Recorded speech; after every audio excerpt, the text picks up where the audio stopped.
Ay, shit, sobrang init. Abot singit. Ang init, guys. So alas 9 pa lang ang umaga, 9:15 in the morning. Pero uhaw na agad ako. Nilabas ko lang tong kotse ha. So naglolo ko yung gomo natin guys. Nawawalan siya ng signal. I don't know why. Reload naman ako lagi. Bakit no service siya?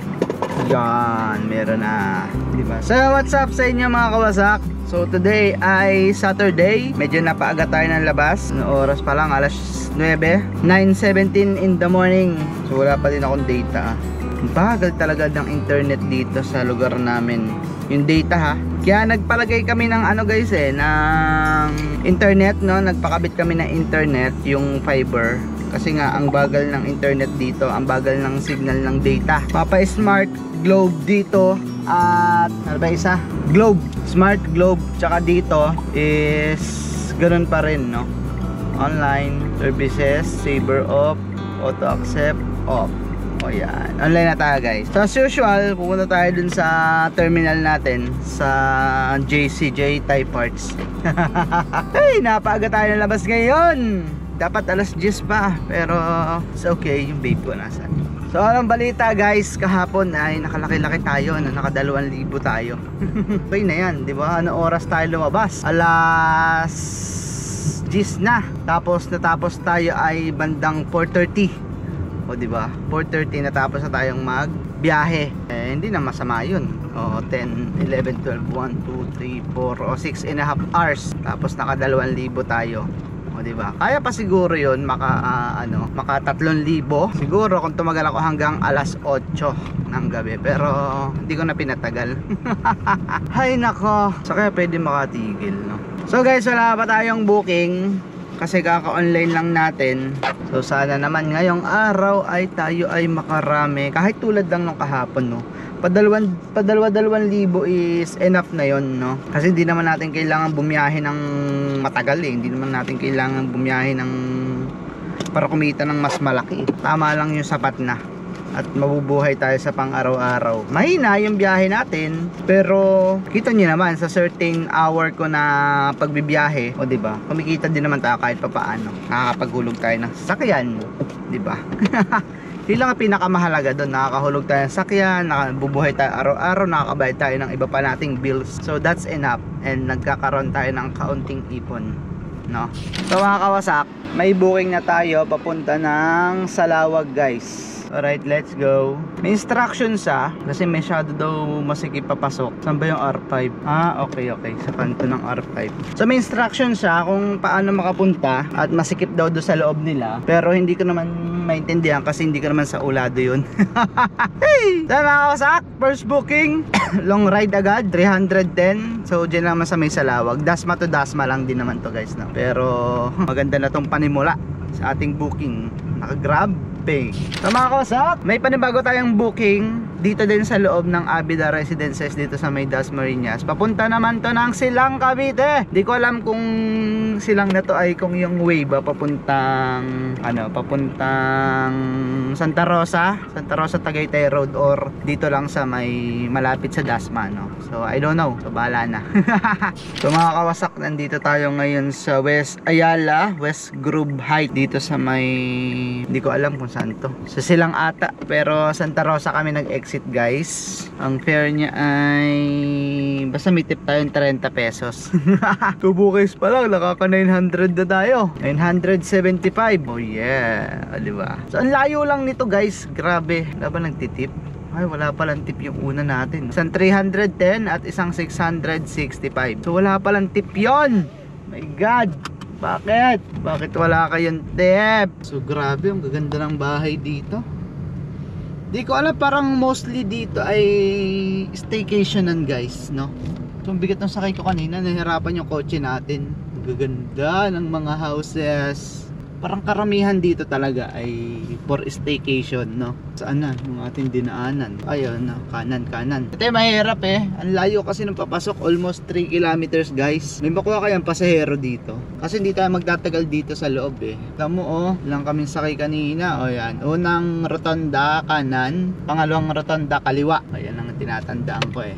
So guys, 11:40 in the tanghali na nga. So ngayon ay kakain muna ako. Maglalabas lang muna ako dito sa village na to. Then kakain muna ako guys ng tanghalian para kung sakali ay diretso na tayo sa pagbiyahe natin, para kung saan na tayo makarating is wala tayong problema, no? Busog na tayo. Merienda na lang tayo ng tinapay. Actually may tinapay ulit ako. Donut na naman. So guys, part pa to ng ayan, nagkaano naman tayo, nagka-booking. Kakain pa sana ako. Saan yung entry nito? Kain pa nga sana ako pero nagka-booking agad tayo. Parang sa Cavite na ulit tayo makakakain guys So saan ang exit ang entry nito? So yan, kunin ko lang to guys Hanapan ko lang kung saan yung entry nito. Kasi hindi ko kabisado dito Ay, dun sa kabila siguro. We'll be right here waiting for you. Yan, Stanford to. So yan, kunin ko lang guys. Tangina guys. Tingnan nyo, nasan tayo? Abot tayo ng MOA. Mall of Asia, ang sarap ba naman ng biyahe Putang ina, ang laki na kinita natin guys. Alauna pa lang di pa nga nakakain Tuto na guys, di ba? Alauna pa lang. So ang gagawin ko ay punta ako ng PTEX guys. Mag-set din ako. Malay mo may dumating na booking. Punta ako ng PTEX kasi kakain ako guys. Di ba kanina kakain? Kakain na ako dun sa may silang Kaso nga lang nagka-booking tayo papuntang Vista Mall ng Santa Rosa. So hindi na tayo nakakain. Tapos after sa Vista Mall may nakuha naman na akong booking, Vista Mall papuntang Nuvali. Tapos yun, hindi pa ako nakakarating ng Nuvali, dumating na sa akin yung booking na to papunta ng MOA. Sabi ko ayos 1,000 plus MOA. Actually 1,022. Tapos ang pinakamaganda nito guys, ang pinakamaganda nangyari, nagmamadali si sir saan daw ako pwedeng dumaan ng mas mabilis. Sabi ko, sir, pwede tayong kasi from Santa Rosa Nuvali pwede tayo magka-Lux, tapos SLEX, tapos Skyway at NAIA X. Baba na natin dito sa Makapagal. Pumayag. 300 lang naman yung niya 300 lang yung fare niya. Yung fare niya. Yung toll gate. Di ba, ang bilis niya. Sabi niya, isang oras lang ata Anong oras ko ba siya na-pick up? Sabi niya sa akin, sir, ang bilis lang pala, Sabi niya, sir, kasi dinaanan natin lahat. Puro, puro toll gate, puro expressway. 1.5 hour lang sa 45 kilometers, guys. Almost 1.5. Pwede na. So, guys, ngayon ay papunta ako ng PTEX. Di ba, namimiss ko na yung PTEX na. So kakain ako. Shit, kain na ako guys. Gutom na ako talaga. Ay nako. Kakain na sana dapat kaso nga lang dumating naman yung booking natin. Pero thanks God at nagkaroon tayong booking. Salamat po.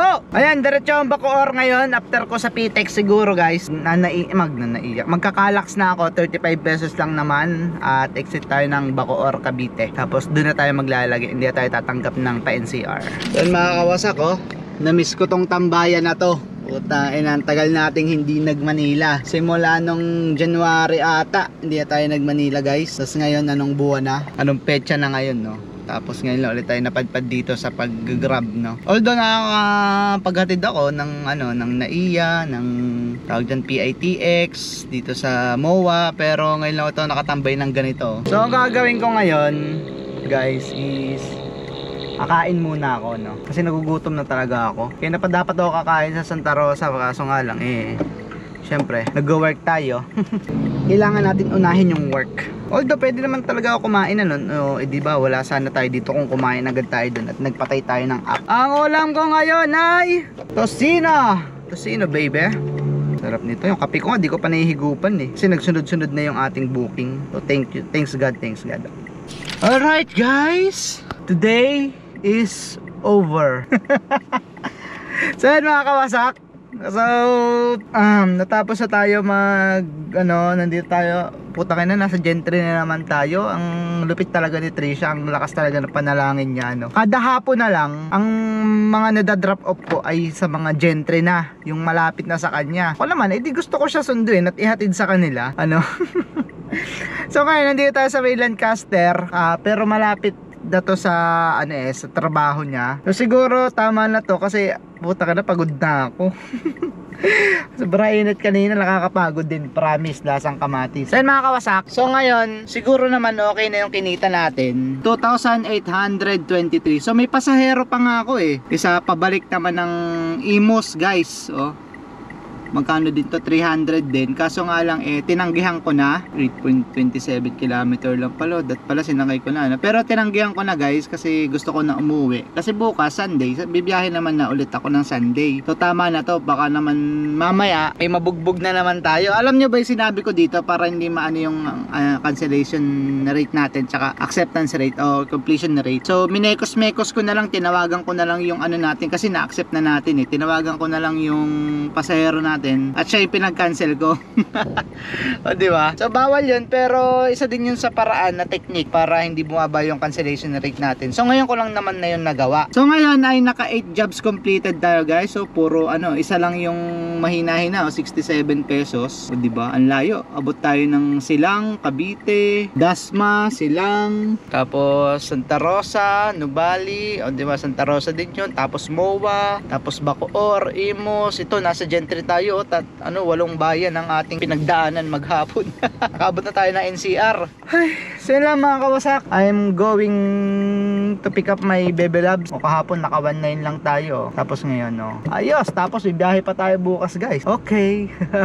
So yun lang mga kawasak, so ano oras tayo nag-umpisa? Alas 9. Anong oras yung una nating booking? 9:41 alas 10 na yan. 10, 11, 12, 1, 2, 3, 4. Pag wala 7 hours, naka 2.8 tayo. 2.8, 23. Siguro, ang masama lang ngayon, ang baba ng ating guys. Ang baba ng ating tawag doon. Ang baba ng ating tip, 50, nasa 50 pesos lang guys. By the way, okay na yan kasi tiba-tiba naman tayo sa booking ngayon. 140 to be exact ang ating naimaneho ngayon. Diba? Saan kaya yung palabas? Ayun yun yun yung tubig Ang hirap dito sa Lancaster guys, hindi pa rehistrado yung mga yung mga street kaya nakakaligaw. Kahapon ang tip natin ay shit, dead end, hayop. Tayo niyan. Sige ko tayo. Dead end. So kahapon ay umabot ng 200 pesos ang ating tip. Tapos ngayon wala naman tayong tip, nasa 50 pesos lang. So pwede na yan. Mas maganda naman yung kitaan natin ngayon. So parang same lang kahapon kasi nasa 140 something, yung tinakbo natin ngayon nasa 149. So hindi ito masama Putang na, nasan tayo? So yun lang mga kawasak, tomorrow again. Tomorrow is Sunday and maybe I'll take the Monday to be my day off kasi sobrang sikip na niyan pag Monday. Kaya yun, Monday na lang ako kunin kong day off guys.